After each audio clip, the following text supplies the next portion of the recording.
सभी को प्रणाम। आज मैं आपको अरुंधति के विषय में बताती हूँ।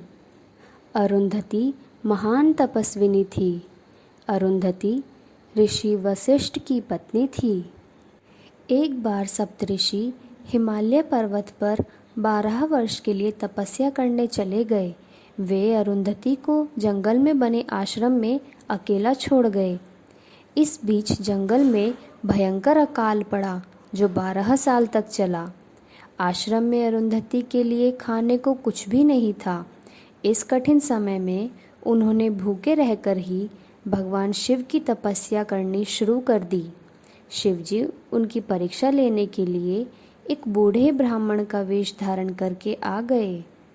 आश्रम में आकर उन्होंने कहा कि हे माता, मुझे भूख लगी है, मुझे कुछ खाने को दो।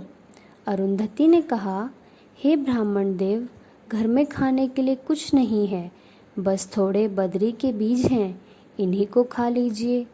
भगवान शिव ने कहा, क्या तुम इन बीजों को पका सकती हो? अरुंधति अग्नि में बीजों को पकाने लगी। बीज पकाते हुए उसने धर्म कर्म की बातें शुरू कर दी। अरुंधति 12 वर्षों तक धर्म की व्याख्या करती रही। प्रभु की माया के चलते समय कब और कैसे बीत गया उन्हें पता ही नहीं चला। 12 साल के अंत में अकाल समाप्त हो गया और सप्तऋषि भी हिमालय से लौट आए। भगवान शिव अरुंधति की तपस्या से प्रसन्न हुए और उन्होंने अपना असली रूप दिखाया।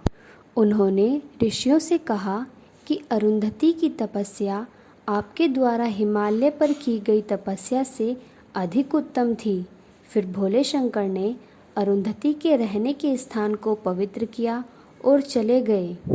अरुंधति ने भगवान शिव को 12 वर्ष तक धर्म की शिक्षा दी थी। आज भी अरुंधति सप्तऋषि मंडल में स्थित वशिष्ठ के पास ही दिखाई देती हैं। अरुंधति भारत की महान महिलाओं में से एक हैं। धन्यवाद।